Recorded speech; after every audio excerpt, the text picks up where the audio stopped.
Evening, I'd like to call to order the Seminole County School Board Leasing Corporation meeting for October 8th, 2019. Let the record reflect that all school board members, superintendent, and legal counsel are present. School board members, I do trust that you all read our minutes from our last meeting, and I would entertain a motion to approve at this point. So moved. There's a motion and second. Any questions or further discussion? Seeing none, all those in favor signify by saying aye. Aye. Motion carries unanimously. Dr. Griffin, do we have any new business, please? Yes, I do, Madam Chair. I have a recommendation that the Seminole School Board Leasing Corp., the corporation, adopt Resolution 2019-07, authorizing the issuance and sale of certificates of participation, Series 2019A, the Series 2019A certificates in an aggregate principal amount not to exceed $15 million to finance a portion of the cost of the educational facilities described. So moved. Second. There's a motion second. Any questions or further discussion? Seeing none, all those in favor signify by saying aye. Aye. Motion carries unanimously. I'd now like to adjourn this meeting of the School Board Leasing Corporation, and we will reconvene in 2 minutes for our school board meeting.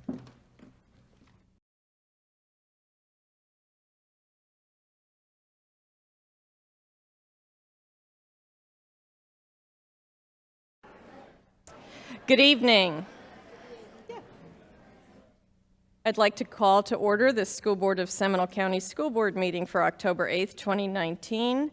At this point in time, I'd like to turn it over to Mr. Jordan Rodriguez, our principal of Seminole High School, Go Noles, to introduce one of our invokers for this evening. Good evening, everybody. Good evening. Good evening. I have the privilege of introducing one of Seminole High School and therefore one of Seminole County's finest students. Asked to select a representative of Seminole High School, this was the first student to pop into my mind, as she represents not only our Academy of Health Careers, but also our Aviation Academy. A young lady who is so committed to our Aviation Academy that when some students had misinformation about the Academy recently, she took it upon herself to film an informative video. So, top-notch student and a fine representation of Seminole High School. Victoria Das, please join me.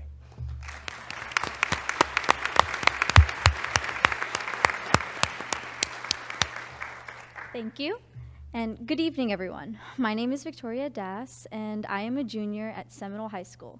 Today, I would like to share a bit about how Seminole has changed my life and will continue to do so well into the future. Before getting into all the exciting programs the school has to offer, I want to note that I was not sure that I would even get into the school because I was on a waiting list. However, I knew that it was where I wanted to be. Seminole has an accomplished medical program, and my goal since elementary school was to become a pediatrician. Nevertheless, as most children grow, they change, and so do their goals and interests. This happened to me as well. I fell in love with aviation, and middle school solidified it. So when I heard that Seminole was opening up a private pilot class and received a Cessna 150, it would be a dream come true if I got in, and I did. Although it seems intimidating, the teachers, the administrators, and our principal are always working to improve and present an all-inclusive learning environment. Now we have a beautiful Robinson 22 helicopter.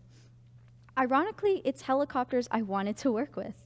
Therefore, I married my goal of being a doctor to the love of aviation, equaling to an EMS helicopter pilot.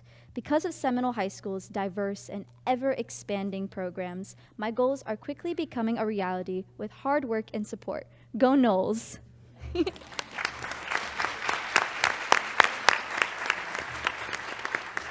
And I know Minnie Cardona would like to introduce our second student of the evening, and then after that invocation, we'll call you both up for the pledge, please.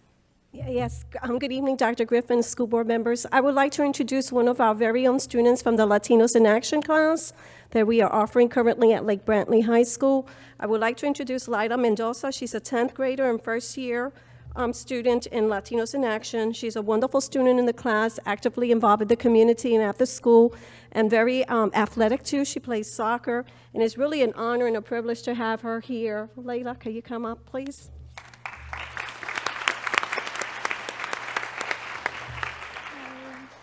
Good evening, everyone. As you know, my name is Liza Mendoza, and I'm a 10th grade student from Lake Brantley High School. This year, I had the privilege of joining LIA, otherwise known as Latinos in Action. Latinos in Action is a program that helps young Hispanic prospect leaders achieve their maximum career goals. We are composed of multicultural backgrounds and makes each one of us unique and authentic in our own ways.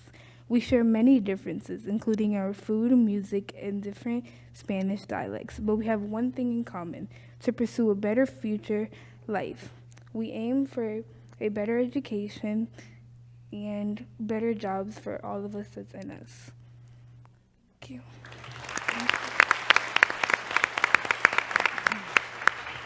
And would both of our students come up, please, and lead us in the pledge? I'd appreciate May it. you all stand, please, and face the pledge.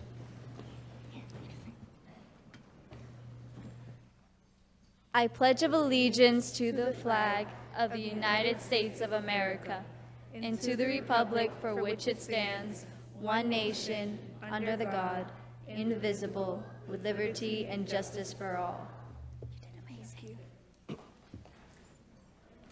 Thank you so very, very much.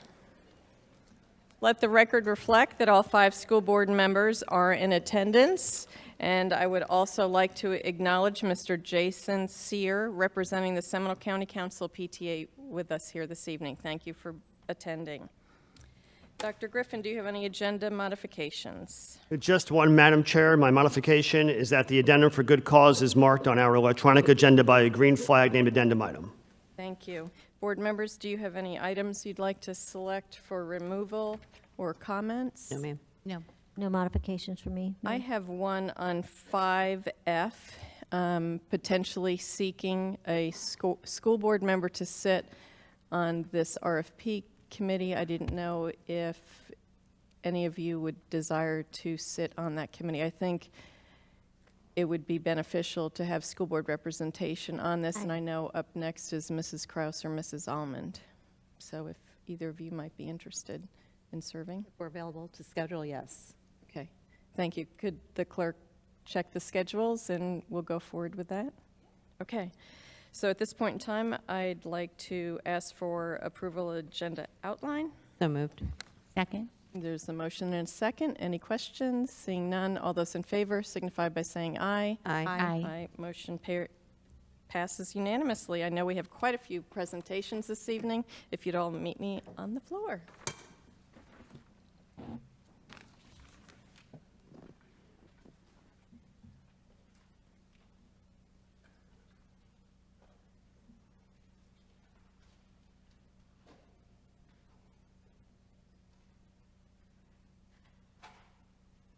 Good evening, Madam Chair, board members, Dr. Griffin. It gives me great pleasure to introduce SCPS Veteran of the Month, Patty Tarleton. After graduating from the University of Florida College of Nursing, Patty served as an officer in the U.S. Air Force from February 1994 to January 1999. She began her military and nursing career as a second lieutenant at Scott Air Force Base 375 Medical Group in Illinois, working in several areas of the hospital, settling for and setting before transferring to her first permanent assignment at Maxwell Air Force Base 42nd Medical Group in Alabama, where Patty worked in the medical surgical unit and same-day surgery. After attaining the rank of first lieutenant, and marrying her husband, Andy, a fellow first lieutenant civil engineer, they both transferred to Beale Air Force Base in California for their final assignment. There, Patty served as the 9th Medical Group in a family practice setting, attaining the rank of captain in 4 years. Wow. During Patty's 5 years of service, she received the following: Commendation Medal, Achievement Medal, National Defense Service Medal, and Humanitarian Service Medal. Patty began her career as a Seminole County School Board nurse and Seminole County Public Schools in Seminole County in August 2007, after working in the School Health and Seminole County Health Department, completing her master's degree of public health courtesy of the GI Bill. Patty has enjoyed working in Seminole County the past 12 years, working with students, families, and school staff. She serves currently schools Bear Lake Elementary, Wekiva, and Teague, and coordinates first aid and CPR training for SCPS. She's proud to work with incredible nurse professionals and the clinic staff here in Seminole County. Patty is married to Andy and have been married for 23 years and have 2 children that are products of Seminole County, both attending Lake Brantley High School. Congratulations.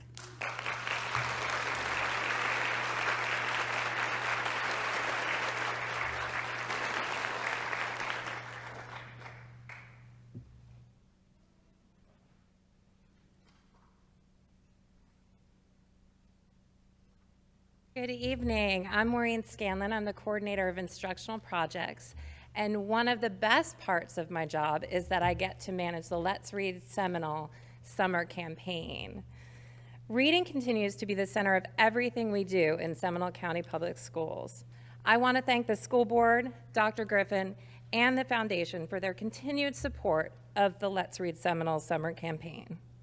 Let's Read Seminole encourages our students to keep reading over the summer. And I'm excited to share that this summer, our students checked out over 5,400 books from the Let's Read Seminole Big Red Bus.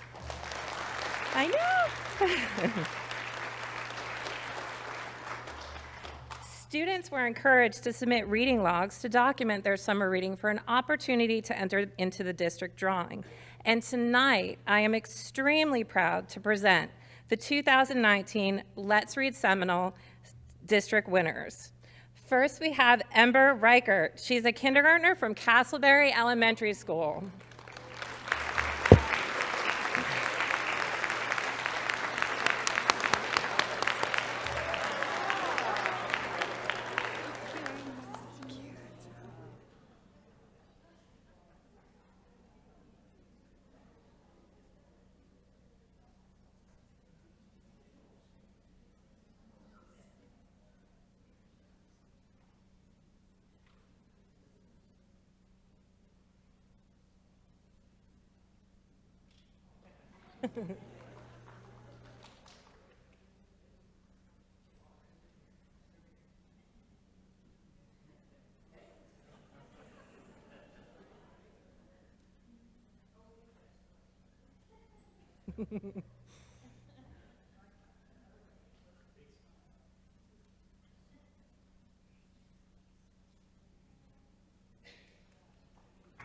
Thank you.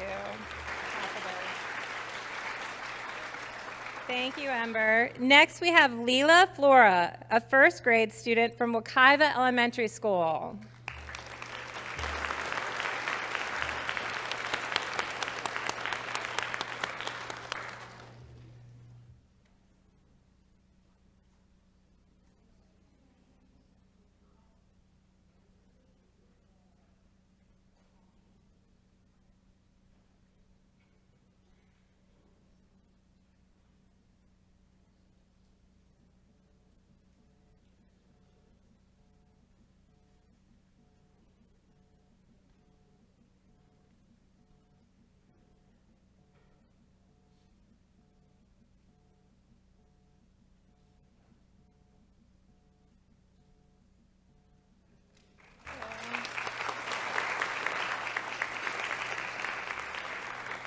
Next, we have Gianni Cuzo, second grade student from Parton Elementary School.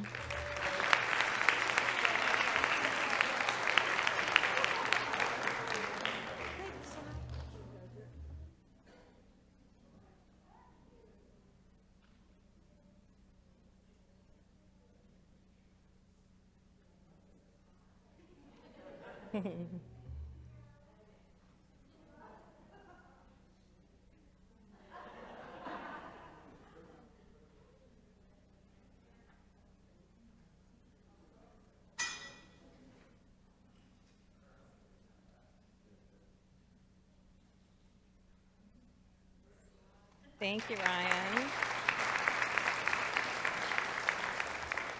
Next, we have Kayla Chelberg, a seventh grade student from Greenwood Lakes Middle School.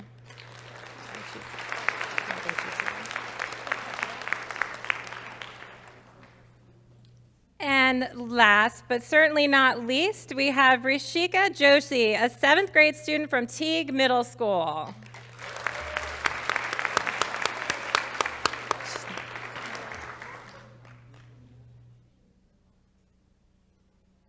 I would like to give a special thanks to the parents who came out tonight to support their students and support their reading throughout the summer, their teachers, and their principals who work very hard to encourage summer reading. Thank you all very much.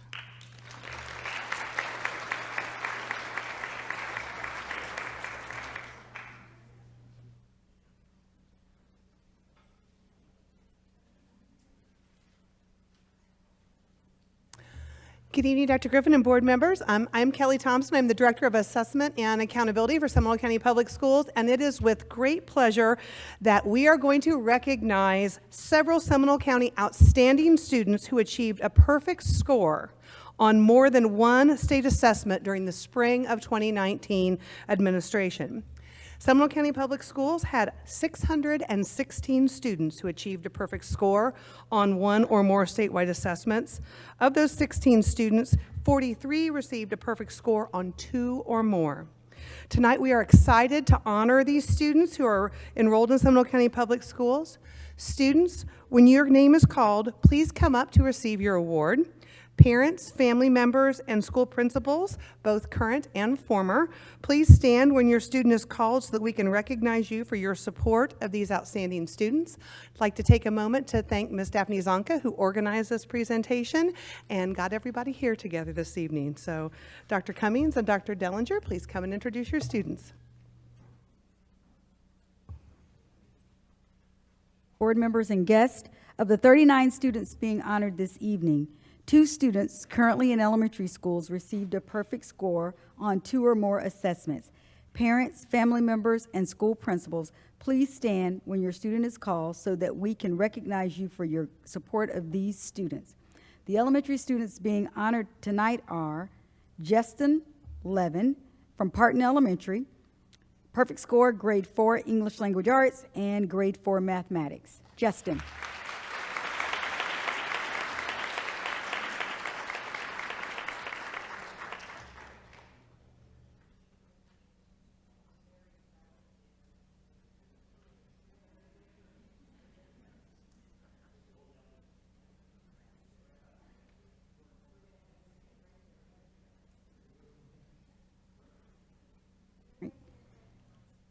We'd also like to recognize Kayla Arthur from Sable Point Elementary, perfect score, grade 3 English Language Arts, and grade 3 Mathematics.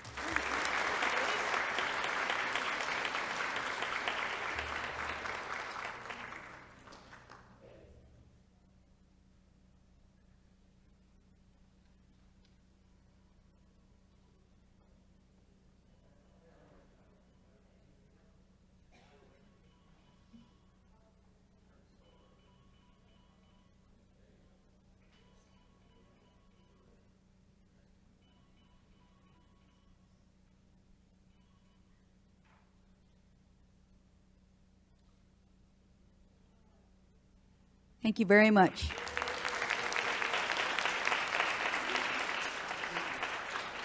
I'd like to introduce Mrs. Demetria Faison, Middle School Executive Director, to introduce the middle school winners. Of the 39 students being honored this evening, 24 currently in middle schools received a perfect score on 2 or more assessments. Parents, family members, and school principals, please stand when your student is called so that we can recognize you for your support of these phenomenal students. The middle school students being honored tonight are from Childs Middle School, Christopher Stronko, who earned a perfect score on the FSA Grade 5 Mathematics and the Grade 5 Statewide Science Assessment.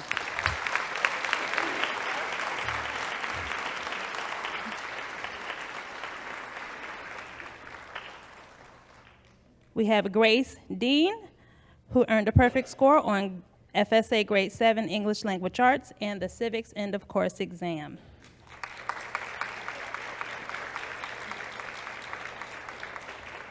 Parth Goyal, the FSA Grade 5 English Language Arts and FSA Grade 5 Mathematics assessment. And Madison Swan, grade 7 FSA Mathematics and the Civics End of Course exam.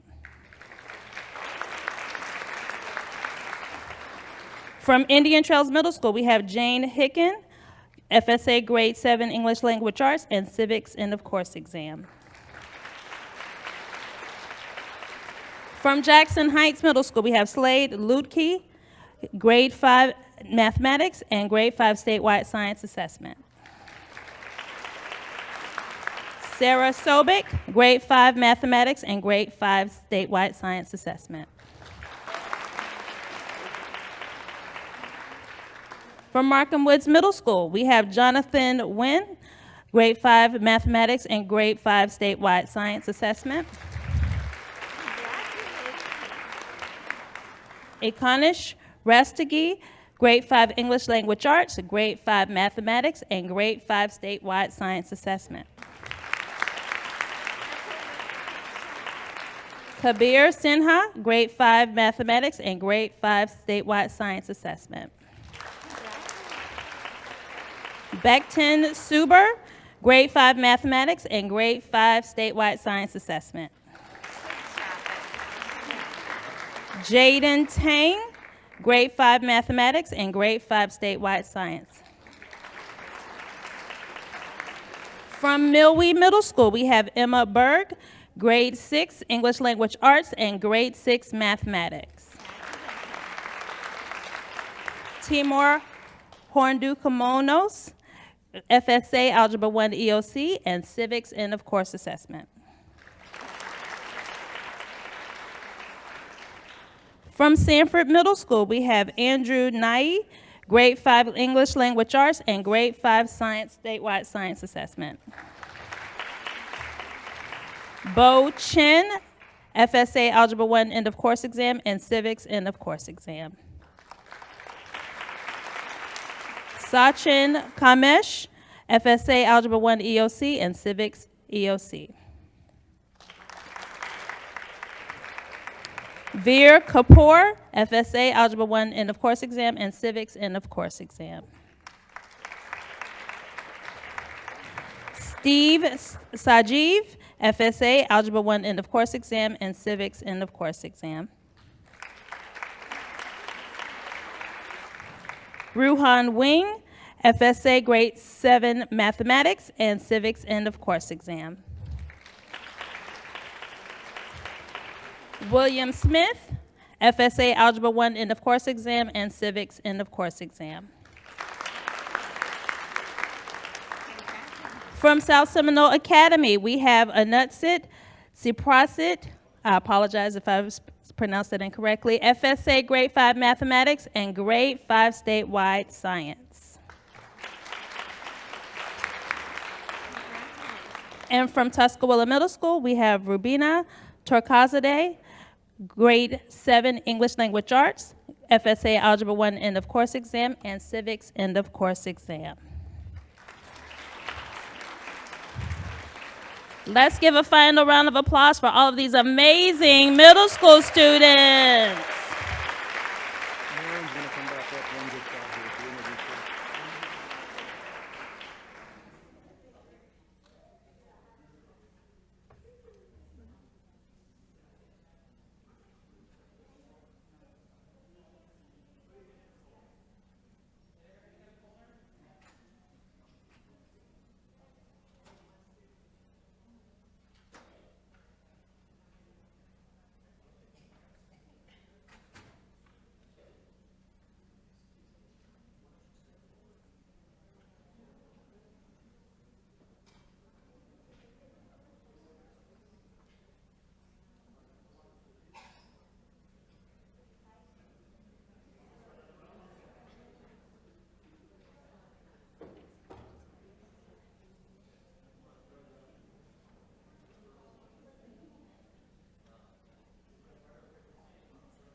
Board members, we have a student here that had perfect score.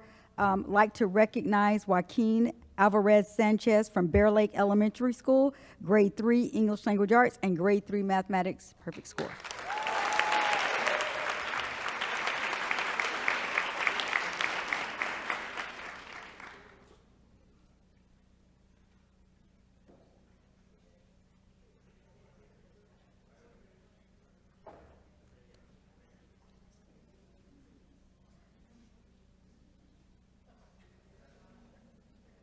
At this time, I'd like to introduce Mike Gaudreau, Executive Director for High Schools. Good evening. Of the 39 students being honored this evening, 12 currently in high schools achieved a perfect score on 2 or more assessments. Parents, family members, and school principals, please also stand when your student is called so that we can recognize you for your support of these outstanding students. The high school students being honored here tonight: from Haggerty High School, Helen Zoe. For FSA Grade 8 English Language Arts, FSA Geometry EOC, and Grade 8 Statewide Science. From Lake Mary High School, Brad Akes, FSA Geometry EOC, and Grade 8 Statewide Science. Also from Lake Mary High School, Abigail Davis, FSA Geometry EOC, and Grade 8 Statewide Science. From Oviedo High School, Adia Gulati, FSA Grade 8 English Language Arts and FSA Geometry EOC. From Oviedo High School, Levi Strodel, FSA Grade 9 ELA and Biology 1 EOC. From Seminole High School, Lauren Andrews, FSA Geometry EOC and Grade 8 Statewide Science. From Seminole High School, Roy Chin, FSA Grade 8 English Language Arts, FSA Geometry EOC, and Grade 8 Statewide Science. From Seminole High School, Amber Nee, FSA Grade 8 English Language Arts and FSA Geometry EOC. And from Oviedo High School, Ethan Manning, FSA Algebra 1 EOC and Grade 8 Statewide Science. Let's give these students another round of applause for these outstanding achievements.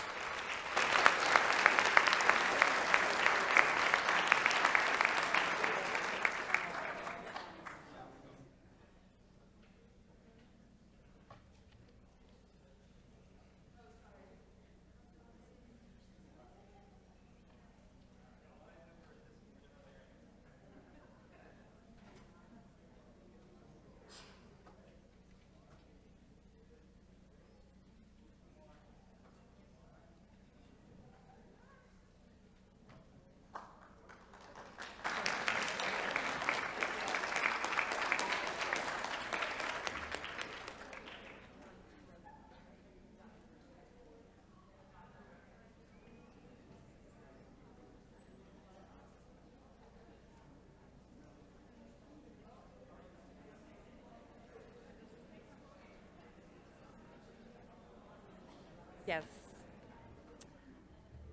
I need to apologize. Apparently, I took my glasses off at a very critical moment and overlooked one of our most voracious readers for the Let's Read Seminole program. Ryan Hahn read over 17 books, I believe, if my memory's better than my eyesight. Is that right, Ryan? Come on down and help me recognize Ryan.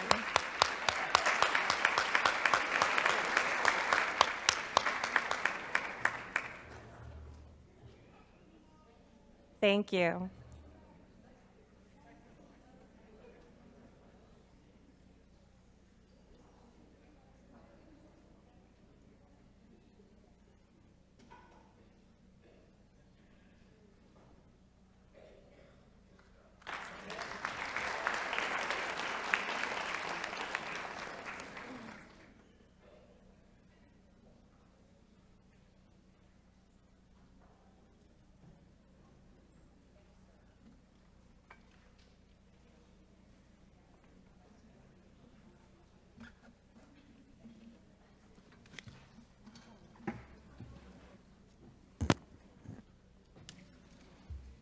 Now we'll move on to focused on student achievement.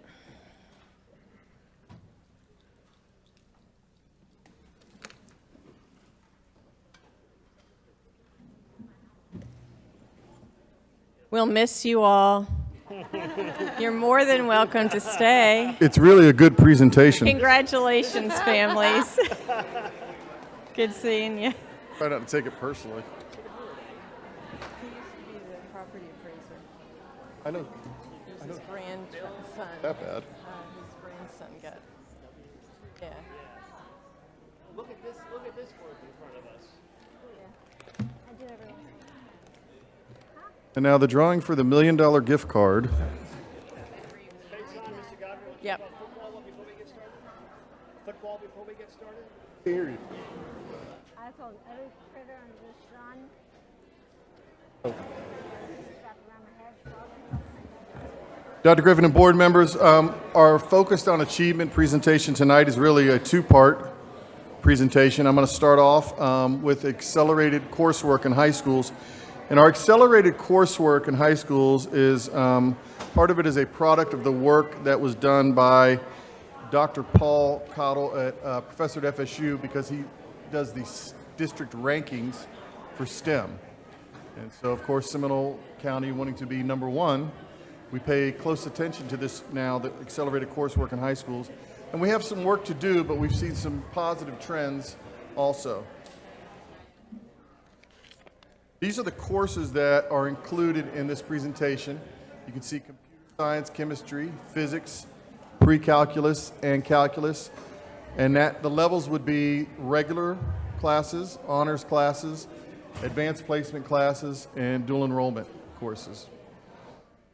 So the basic numbers show that in 2018 we had 11,209 enrollments, and those are duplicates because, of course, we have students who may take AP Physics and AP Calculus. And in 2019, last year, we had 11,264 enrollments. So we showed a small increase, but at least in the right direction. Mr. Godreau, would you mind pulling that microphone just a little closer? Absolutely. To you? That'd be great. Absolutely. You know Thank how you. loud you are, so. So I wanted to show some notable increases at schools in this slide. I'm not going to read the individual schools to you, but you can see we had several schools increase in AP Computer Science, and of course at the work session today we had that conversation. And I also included, you'll notice, Seminole County Virtual School because they have offerings in all of these also. We had some schools increase in chemistry. We had several schools increase in physics, and of course, remember this is from 2018 to 2019 is really what we're looking at. We had one school increase in pre-calc, and a couple schools increase their enrollment in calculus, which includes AP and honors level calculus. Some of the areas I wanted to highlight is we now have 5 high schools offering calculus honors, which is more than double the year before in 2018. And I'm hoping that next year we'll be able to say all of our schools are offering calculus honors. One of the things that calculus honors honestly competes against is stats. Many of our students choose to take either AP stats or regular stats instead of calculus honors, which is still a great course. It's not in the metric that Dr. Cottle uses, so it doesn't show up on our display, but we're hoping that we get more students in the calculus honors next year. Our summer advanced opportunity camps and courses, and I don't know how much you remember about this, but last summer, all of our high schools, including Crooms, all 9 high schools, offered either a summer camp or a summer course for credit for their incoming advanced opportunity students. I kind of attribute it to something similar to a transition course, but for our advanced opportunities courses where they're really learning research techniques and things of that nature. With us to continue that path and do more advanced opportunities courses and camps next summer and as summers go on, you're going to see more students getting ready for advanced coursework. These are students that are very, very smart, high achievement, but possibly have not taken honors level courses before. So we're going to gear them up and get them ready for the advanced coursework. So I think we're going to see an increase because of that. I put in there the initiative to accelerate proficient students. You know from our deep dive and the information we've given you that we have students who are proficient, who are not accelerating through the proficiency. In other words, they may be level 3, but they're not making it to level 4. Well, that's an initiative now, and I think as we start to see more students become level 3 to 4, 4 to 5, we'll also see the increase in our advanced coursework. Our subgroup data analysis, including all the achievement gap work we're doing, is obviously going to have a huge impact on our advanced coursework. And then one of the things I wanted to point out was our dual enrollment and our Seminole County virtual school enrollments have really increased. You'll see I separated those out from 2018 to 2019 because those are having a big impact on our total numbers too. It may affect our campuses in some way. For example, if a student decides to take calculus and dual enrollment, they may not be taking AP Calc, but it still counts in our overall metric in what we're trying to do and what we're trying to accomplish. That's that first part of the presentation. I just want to see before I turn it over if there's any questions.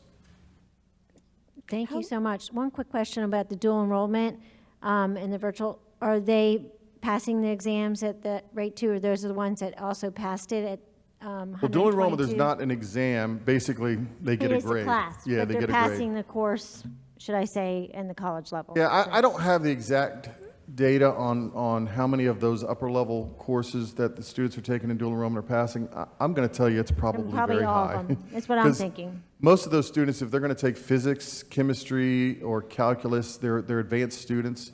They're not used to making maybe the grades I made in high school, so they're making very high grades. Okay, thank you. Mr. Godrow, your summer acceleration program, how long does that run for? A week, a month, a semester? Yeah, if they're doing the course, which I believe all but 2 schools did, then it runs for half of summer school, so 2 weeks.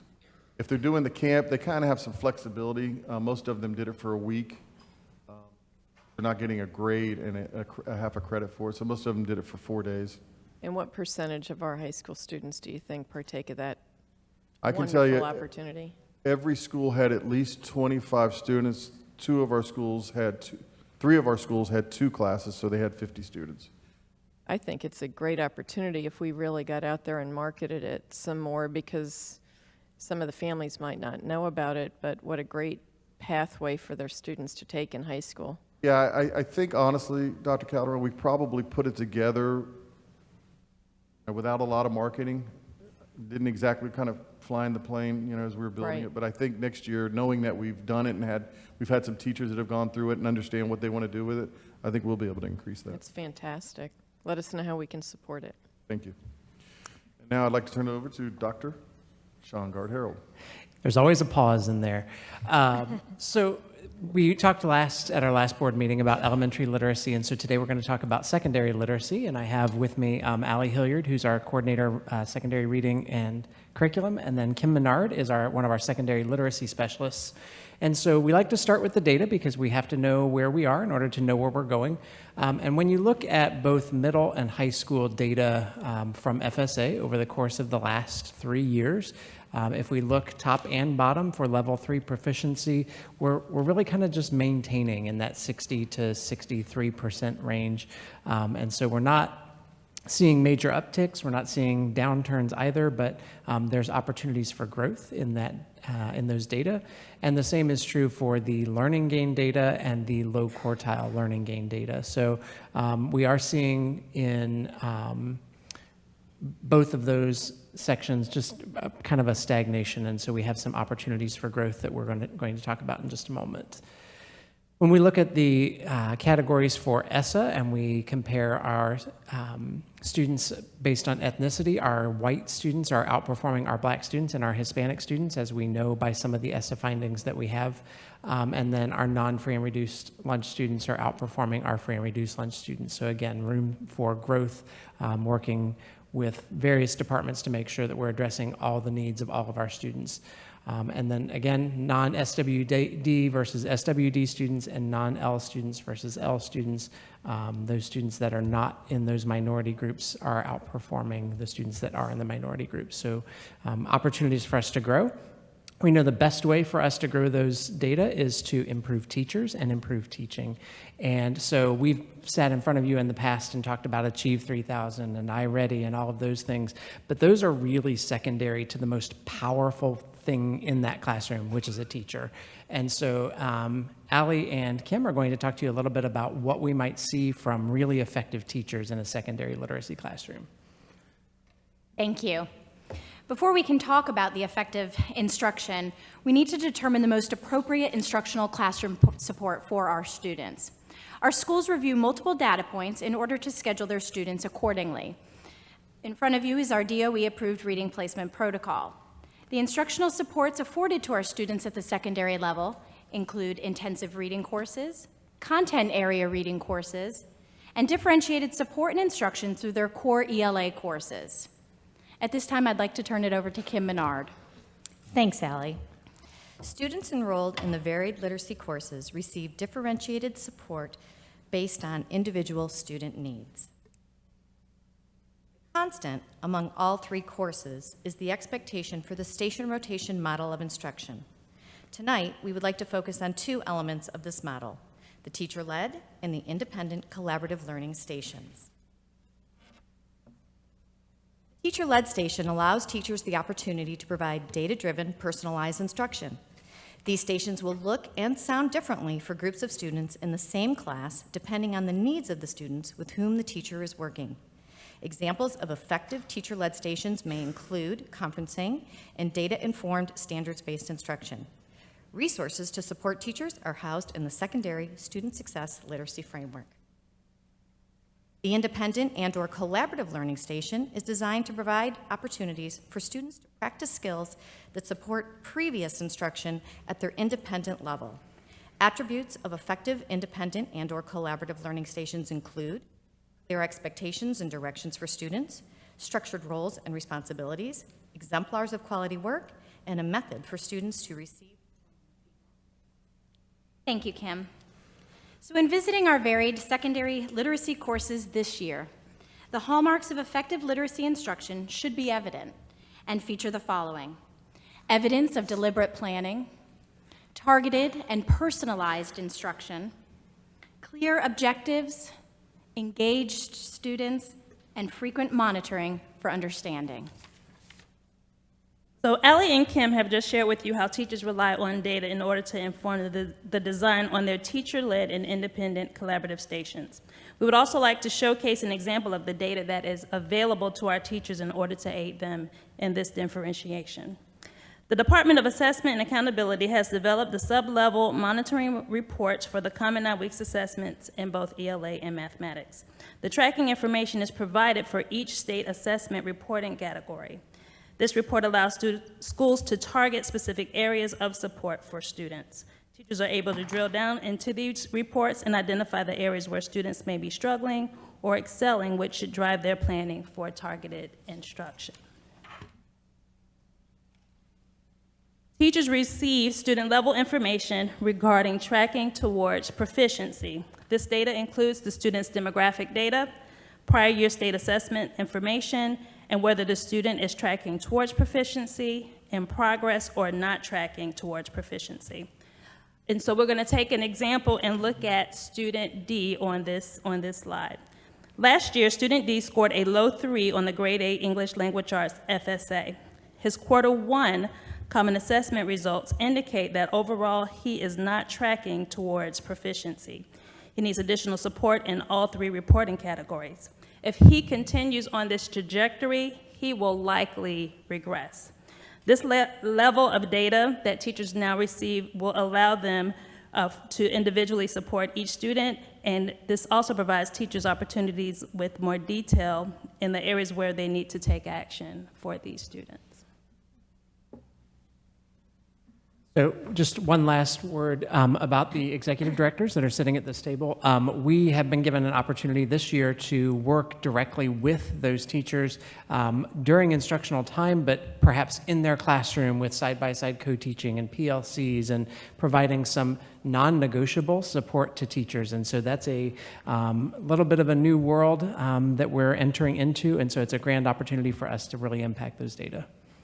Thank you so much. Any questions or comments, board members? Mrs. Almond? Comment. We were at an elementary this morning, and they were going, I appreciate what you shared with us, but they went even further with the mental health counselors. They talked about kids who came from families who were perhaps divorced or, had other things going on.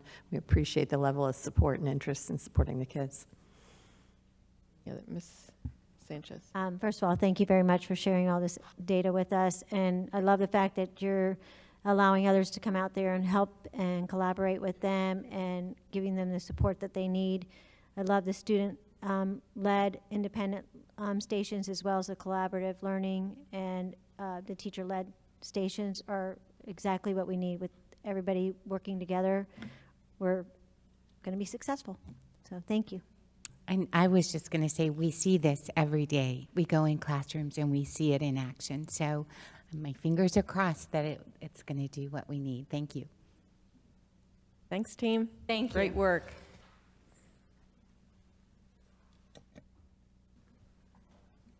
Madam Clerk, do we have anyone wishing to address the board in public comment? Thank you. Seeing none, Dr. Griffin, do you have a recommendation for your consent agenda? I do. My recommendation is that the consent agenda be approved as presented. So moved. Second. There's a motion and a second. Any questions or further discussion? Seeing none, all those in favor signify by saying aye. Aye. Aye. Motion passes unanimously. Moving on to student discipline hearings. Dr. Griffin, do you have a recommendation? Yes, I do. My recommendation is that the School Board of Seminole County approve the student disciplinary recommendations from September 23rd, 2019. So moved. There's Second. a motion and a second. Any questions? Seeing none, all those in favor signify by saying aye. Aye. Motion carries unanimously. Dr. Griffin, you have a recommendation under new business, please. I do. My recommendation is that the School Board of Seminole County adopt Resolution 2019-08, authorizing the issuance and sale of certificates of participation, Series 2019A, the Series 2019A certificates, in an aggregate principal amount not to exceed $15 million to finance a portion of the cost of the educational facilities described. So moved. Second. There's a motion and a second. Any questions? Seeing none, all those in favor signify by saying aye. Aye. Motion passes unanimously. Dr. Griffin, your superintendent's report, please. They're all read-only, but Madam Chair, the legislative priorities last meeting, you asked us to create a more succinct version, and that's included in here. Thank you. I appreciate it. Moving on to board member comments for your committee work that you do for us. Member Sanchez. All right, so I had one committee, was Business Advisory Board meeting, which was last Thursday.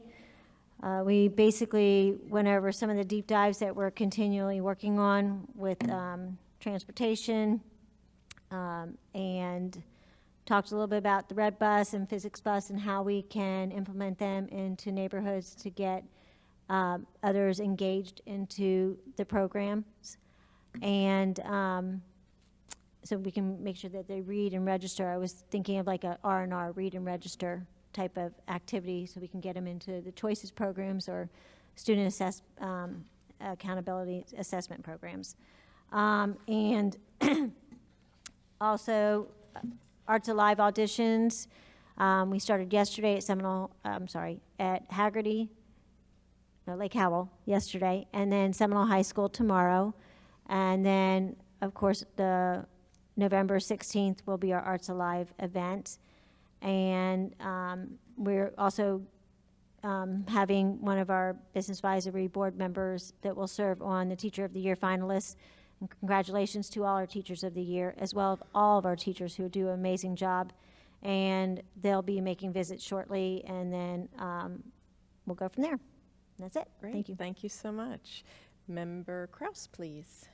I didn't have any committees this month, but I did attend Leadership Seminole, and we went through all of the social services, not all, many of the social services that I was not familiar with. And our community truly does fulfill a lot of needs that aren't being met for our families. So it was really eye-opening. Yeah. Thank you. Glad you're enjoying the program. Vice Chairman Almond. Thank you. Tomorrow, Children's Cabinet will have their annual meeting, which every agency will report just a little something, and then they will elect new officers. They've had the same officers for a number of years. The last couple of months, they've had topics. One is eyes on the kids in the pool, and it's not about everyone being there and being aware of children. It's assigning one person always to watch each of the children in the pool. And they also did a presentation from UCF, CARD, Center for Autism and Related Disabilities. They have such a plethora of support for these students and families. It's incredible what they offer. They must be autistic, and if they are, they will also support any other challenges that they may have. So it's wonderful. And one event I want to highlight that was held here, the Teaching and Learning Department had Connected Learning Showcase, and it was teacher to teacher, peer to peer. It was fantastic technology, and they were teaching how they used it in the classroom. Seemed very user-friendly, and it was a very loud event. So kudos to Teaching and Learning. That's my report. Great. Member Pennick. As you see in your board book, the Seminole County School Foundation audit is in here, and that's my committee. It was presented to us a week and a half ago at our board meeting. And nice, clean audit, but one of the statistics that is not shown in an audit is there's an industry standard of what organizations or nonprofits are looked at for their overhead spending. And the industry standard is 35%. They don't want, it's frowned upon when an organization spends more than 35% on fundraising and administrative costs. And I am proud to say that we spend 11%. And a different way to say that is for every dollar, 89 cents of that dollar goes to programs, which is our children and our teachers. So kudos to Jean and everyone in the foundation for that statistic and a good, clean audit. Thank you. All of my committees will be meeting this week, so you'll hear the next board meeting, but I thought I'd bring you up to speed. Thank you for allowing Dr. Griffin and myself and Dr. Cody to leave our work session this afternoon earlier to meet with our Chancellor and Deputy Chancellor, because this evening, as you know, DOE is hosting a listening tour in Seminole County about the Florida standards, and unfortunately we could not attend because we had the school board meeting. But I'm pleased to report that I felt the meeting went very well. We spent an hour describing our Sunshine Solution. I felt a very positive vibe. We committed as a district that we wanted to work collaboratively with the Department of Education, and they seemed to welcome our input, wanted to work with us. This was just the first of many conversations they promised, and they wanted to be able to reach out to our phenomenal team who have done such a deep dive into standard by standard, and they are welcoming our input for every subject area. So we're hopeful, and it's the first step of many, but I'm very proud of the work that Dr. Cody and your team and Dr. Griffin and your team. I don't know if you wanted to add anything else. I think you covered it. You know, we, of course, got into assessment right away in the accountability system, very open ears, and we spoke about the standards. And, you know, our team's review of the standards, that they still need some work, but we'll partner with them to make them better. It's not us being critical. And we've been through this before, so our third iteration of standards in my career. And regardless of what the standards are, we will ensure through our instructional plans that they meet the needs of our students. But I have to tell you, I don't think most superintendents would have brought a board member to this discussion, and makes me very proud when I could have brought any one of you, that we have a board member who can articulate so carefully about the testing challenges, the standard challenges, and all that work. So thank you, Dr. Calderon. That was my pleasure. Any other comments or questions? Member Just wanted to Sanchez. wish anybody for the high holidays, for Yom Kippur, Happy New Year, which is tomorrow. So Happy New Year, Yom Kippur. Thank you. Seeing no further business to come before this board, this meeting stands adjourned. Thank you, everyone.